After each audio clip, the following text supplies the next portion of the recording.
넘겨보시면 대리행위로 나왔어요. 이제 대리권 다 끝났고 대리행위, 이 대리권을 받아서 그 범위 내에서 대리행위를 하는데 이건 현명을 해야만 대리행위가 있는 걸로 본다. 그래서 의 부분에 대리행위란 대리인이 대리권 범위 내에서 본인을 위한 것임을 표시, 현명주의, 거기까지 쭉 밑줄, 본인을 위한 것임을 표시, 현명을 한 것, 그것을 대리행위라고 합니다. 현명을 하지 않으면 자기 자신의 법률행위가 되는 거예요. 대리행위가 아니라 자기 자신의 법률행위. 114조를 밑에 현명주의에서 114조 보시면 대리인이 그 권한 내에서 본인을 위한 것임을 표시, 거기에 밑줄, 본인을 위한 것임을 표시. 그 여백에 본인의 이름으로라고 적으세요. 본인의 이름으로. 본인을 나타내는 거죠. 본인의 이름으로 의사표시, 법률행위를 하면 그 효과는 직접 본인에게 효력이 발생한다. 즉 효과가 대리인이 아니라 본인에게 발생한다. 그게 현명입니다. 현명의 의, 아까 봤던 거랑 똑같은 내용이고 우측에 보시면 양가로 3번에 현명을 하지 않았을 때는 효과가 어떻게 되느냐. 즉 본인의 이름을 나타내야 되는데 본인의 이름을 나타내지 않았을 때 효과 115조. 대리인이 마치 대리권을 받았어요. 대리인이라는 말은 대리권이 있다라는 이야기예요. 대리권이 있는 자가 본인을 위한 것임을 표시하지 않고 그냥 자기 이름으로 한 거예요. 자기 이름으로. 그러면 그 의사표시는 누구를 위한 걸로 봐요? 자기 자신의 법률행위죠. 삼촌이 법정 대리인이지만 항상 미성년자만을 위해서 해야 되는 건 아니잖아요. 자기 자신의 법률행위로 보는 겁니다. 일반 법률행위예요. 대리행위가 아니라 일반 법률행위. 다만 예외가 있습니다. 115조. 그러나 상대방이 동그라미. 상대방이 대리인으로서 한 것임을 알았거나 알 수 있었으면 직접 본인에 대해서 효력이 미친다. 즉 상대방이 저게 대리행위구나 라는 것을 알았다라면, 알았거나 알 수 있었으면 대리행위로 본다는 얘기예요. 자, 이 대리행위 파트에서는 현명이 있어야 되는데 만약 현명이 없다. 그럼 원칙적으로 대리인 자기 자신의 행위다. 자신의 법률행위다. 다만 예외적으로 상대방이 알았거나 알 수 있으면 그것은 대리행위로 본다. 본인에게 효과가 미치는 대리행위. 이건 대리행위가 아니고 이건 대리행위로 본다. 현명이 없었을 때의 효과입니다. 자, 거기까지 넘겨보시면 목차 3번에 대리행위의 하자. 우리 하자. 이게 법률행위란 말이에요. 특수한 법률행위. 이 대리행위의 하자 다 배웠습니다. 이게 비진이다. 또는 통정어이다. 착오가 있다. 사기나 강박을 당했다. 이런 것들이 하자예요. 하자. 무효나 취소가 되는 것들 이게 하자입니다. 또는 확가적사에 어긋나서 무효다. 이런 것들 다 우리 앞에서 배웠던 의사표시 효력의 발생, 법률행위 효력의 장애가 되는 하자. 이러한 것들이 있는지 여부는 누구를 기준으로 하느냐? 효과를 받는 자가 아니라 행위를 한 자를 기준으로 해요. 행위자. 누구를 기준으로? 대리인을 기준으로 한다는 이야기예요. 그래서 1항에 보시면 의사표시의 효력이 의사의 흠결, 착오, 사기, 강박, 비진이, 의사의 흠결이라는 건 의사와 표시가 불일치한다는 얘기예요. 그래서 비진이나 통정어의 표시, 착오 이런 것들을 말합니다. 의사의 흠결 또는 사기, 강박. 107조에서 110조까지를 말하는 거예요. 또는 어떠한 사정을 우리가 앞에 선이냐 악이냐 과실이 있느냐 이런 것들에 따라 효과가 달라지는 것들이 있단 말이에요. 이런 것들까지 다 포함해서 그러한 사실 유무는 대리인을 표준으로, 거기 밑줄 대리인을 표준으로 결정한다. 밑에 똑같습니다. 그 다음에 양가로 3번에 보시면 116조 2항 특정한 법률행위를 위임한 경우에 대리인이 본인의 지시에조차, 거기에 밑줄 본인의 지시에조차 대리행위를 했을 때에는 본인은 자기가 안 사정, 과실로 인하여 알지 못한 사정에 대해서 대리인의 부지를 대리인이 몰랐다라는 걸 주장하지 못한다. 원래 대리인을 기준으로 하는데 본인이 지시를 했어요. 지시를 했고 본인이 알고 있다. 그러면 대리인도 안 것으로 본다는 얘기예요. 원래는 대리인은 몰랐다 하더라도 선이냐 악이냐 또는 과실이 있느냐 없느냐 이것을 특정한 지시에 좇아서 대리행위 행위를 했을 때는 본인이 알았다면 대리인도 안 것으로 본다. 그게 상식에 부합한다라는 이야기입니다. 거기까지 붙고 넘겨보시면 대리인의 능력, 자, 이 하자들을 보는 거예요. 여기 지금 문제가 발생하는 하자를 지금 첫 번째 본 게 대리인을 기준으로 한다. 그러나 특정한 행위를 본인이 지시했을 때에는 본인의 악의나 과실 이런 것들은 대리인도 악이나 과실이 있다고 본다. 이게 이제 한 가지 배운 거고, 두 번째는 대리인이 제한 능력자예요. 얘가 미성년자. 본인이 미성년자한테 대리권을 줬어요. 그리고 나서 효과는 이쪽으로 기속된다고 했어요. 그러면 미성년자가 법정 대리인의 동의를 받지 않고 단독으로 법률행위, 이 대리행위라는 법률행위를 하면 효과가 취소권이 발생한단 말이에요. 취소할 수 있느냐라는 얘기예요. 제한 능력자의 법률행위를 취소하는 것은 왜 그런 거죠? 왜 취소를 할 수 있도록, 원래 계약을 하면 반드시 지켜야 되는데 취소할 수 있도록 취소권을 주는 것은 왜 그런 거예요? 제한 능력자를 보호하기 위해서요. 자기가 잘못된 계약을 할 수 있으니까. 그런데 대리행위는 효과가 누구한테 미치죠? 본인한테 미쳐요. 얘를 보호할 필요가 없어요. 얘한테 미치지 않으니까. 얘가 의무를 부담하지 않아요. 그러니까 대리행위는 설사 제한 능력자가 대리행위를 했다 하더라도 이 행위는 취소할 수 없다란 이야기예요. 얘가 잘못한 거죠. 얘가 미성년자한테 대리권을 준 게 잘못된 거니까 네가 책임을 져야 됩니다. 취소할 수 없어요. 그래서 117조에 대리인은 행위 능력자임을 필요로 하지 않는다는 얘기예요. 다른 말로 하면 대리인이 제한 능력자라 하더라도 그 대리 행위는 취소할 수 없다. 취소할 수 없다. 그래서 밑에 동그라미 3번을 보세요. 제한 능력자도 대리인이 될 수는 있어요. 제한 능력자한테 대리권을 줄 수 있어요.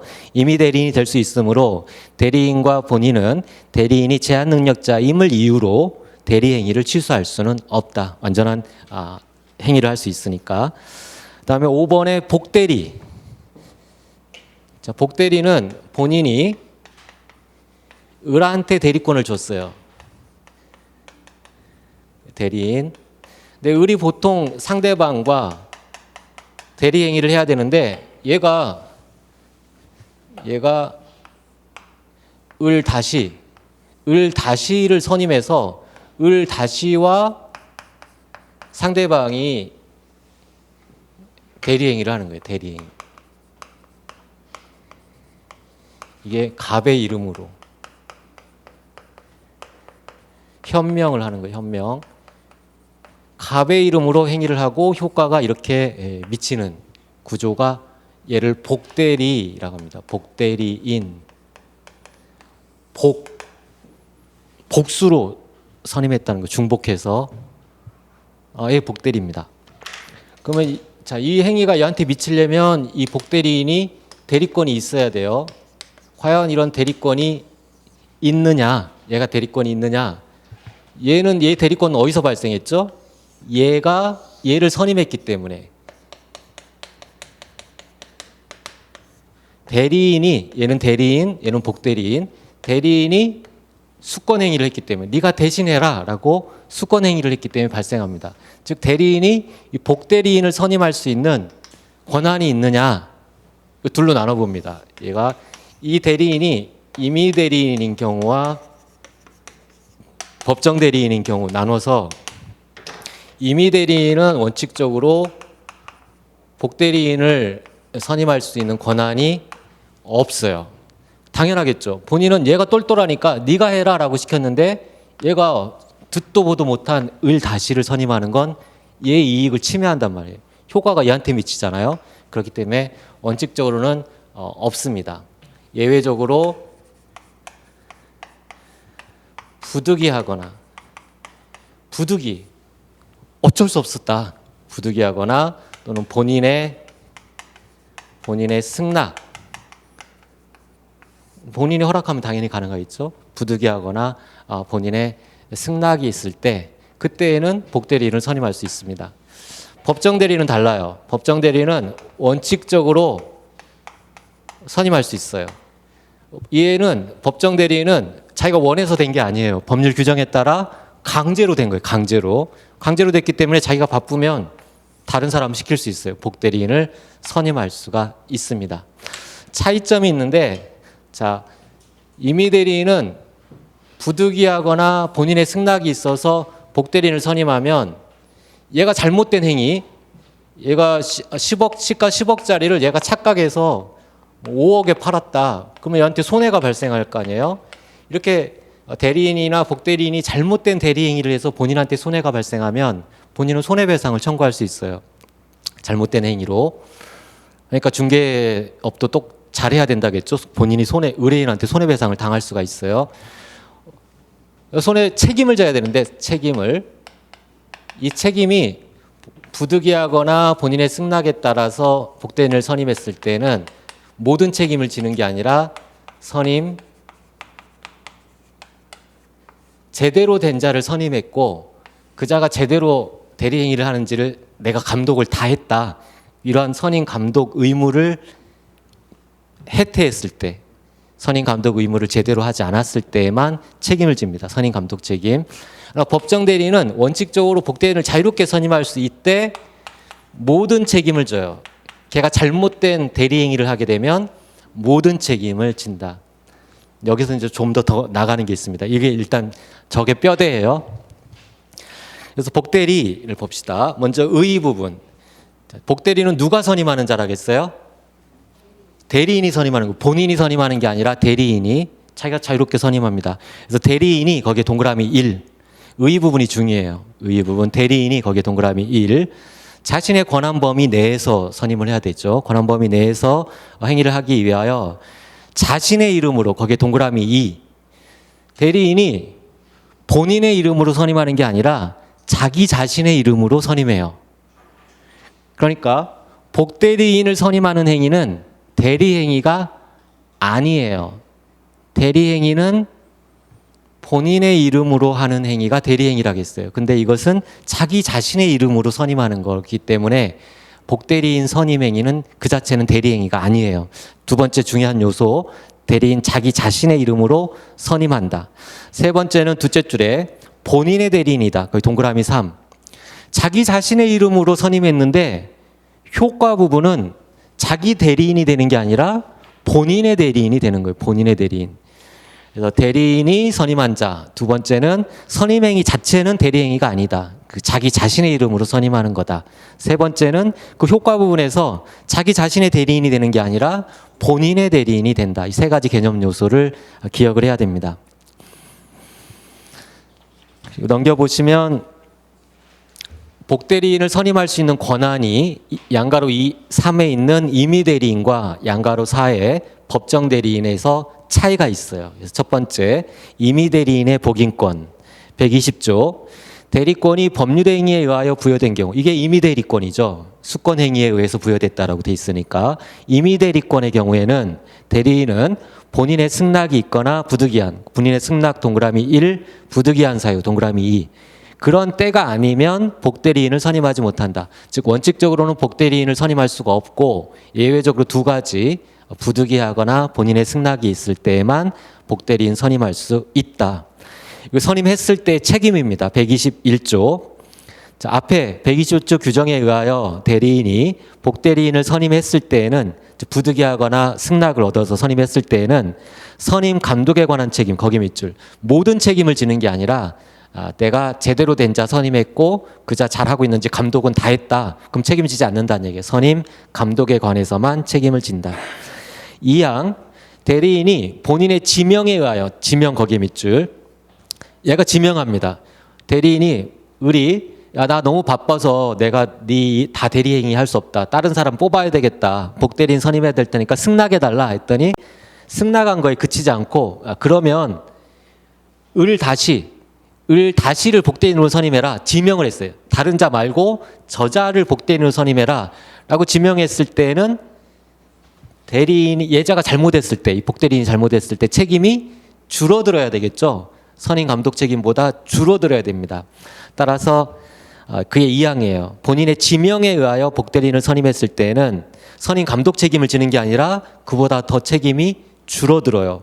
그 부적임 또는 불성실함을 알고도 본인에 대해서 통지나 해임을 태만히 한 때가 아니면 책임이 없다. 선임 감독 책임을 지는 게 아니라 저자가 잘못된 자다, 지금 잘못된 짓을 하고 있다라는 것을 알면서도 본인한테 꼬지르지 않았을 때만 책임을 진다는 얘기예요. 본인한테 그런 불성실함, 부적당하다라는 것을 통지하지 않았을 때만 책임을 진다. 좀 복잡하죠? 원칙적인 선임 감독 책임, 그리고 본인의 지명에 의한 경우에 책임이 줄어든다. 그렇게만이라도 이해하시기 바랍니다. 그다음에 양가로 4에 법정 대리인은 구조가 다르다겠어요. 법정 대리인의 복임은 원칙적으로 자유롭게 인정이 돼요. 그래서 122조에 법정 대리인은 그 책임의 동그라미 모든 책임이라고 적어 있어요. 선임 감독 책임을 지는 게 아니라 더 가중된 책임을 집니다. 대신에 복대리인을 선임할 수 있다라고 돼 있죠. 자유롭게 선임할 수 있어요. 본인의 승낙 이런 건 적당하지도 않습니다. 지금 본인은 미성년자 3살짜리예요. 승낙할 수도 없죠. 그래서 본인의 승낙을 얻어야만 되는 게 아니라 자유롭게 자기가 복대리인을 선임할 수 있는데 대신 잘못되면 모든 책임을 진다는 얘기예요. 자신의 그 책임으로 복대리인을 선임할 수 있다. 다만 부득이한 사유로 복대리인을 선임했을 때는 어쩔 수 없어서 선임했을 때는 책임이 줄어들어야 되겠죠. 모든 책임에서 줄어드는 것은 선임 감독 책임입니다. 선임 감독 책임을 진다. 여기에는 본인의 지명 이런 게 있을 수 없겠죠. 이제 미성년자 3살짜리가 지명할 수는 없을 테니까. 그 책임 구조가 모든 책임, 이거보다 줄어든 게 선임 감독 책임, 이거보다 줄어든 게 부적당함을 통지하거나 해임하는 것을 태만 책임, 이런 순서로 가게 돼요. 이건 순서. 모든 책임을 지는 건 법정 대리인이 복대리인을 자기가 선임했을 때이고, 선임 감독 책임을 지는 것은 임의 대리에 있어서 본인의 승낙이 있거나 또는 부득이하게 선임했을 때 선임 감독 책임을 지는 거고, 법정 대리의 경우에는 부득이하게 선임했을 때 선임 감독 책임이 줄어든다. 그래서 부적당함, 태만 이것은 임의 대리만 적용되고, 임의 대리에서는 본인이 지명했을 때 줄어든다. 이런 3단계로 내용을 기억하시기 바라요. 시험에 자주 나옵니다. 그 다음에 양가로 5에 보시면 복대리인의 지위 123조. 복대리인은 그 권한 내에서, 자기가 권한 수권 받은 범위 내에서 본인을 대리한다. 본인의 밑줄. 갑을 대리한다는 거예요. 갑. 본인의 대리인이라고 했죠. 본인을 대리한다. 동그라미 2항에 보시면 복대리인은 본인이나 제3자에 대해서 대리인과 동일한 거기 밑줄, 대리인과 동일한 권리 의무가 있다 정도. 자, 넘겨보시면 세 번째 법률 관계인 목차 6번의 대리의 효과입니다. 대리의 효과. 자, 이렇게 유권 대리 완벽하게 했다. 대리권을 받아서 대리 행위를 했다. 그럼 효과는 간단합니다. 법률 효과가 본인에게 귀속된다. 첫째 줄 끝부분에 직접 본인에 대해서 효력이 생긴다. 거기에 밑줄. 그 정도면 됐어요.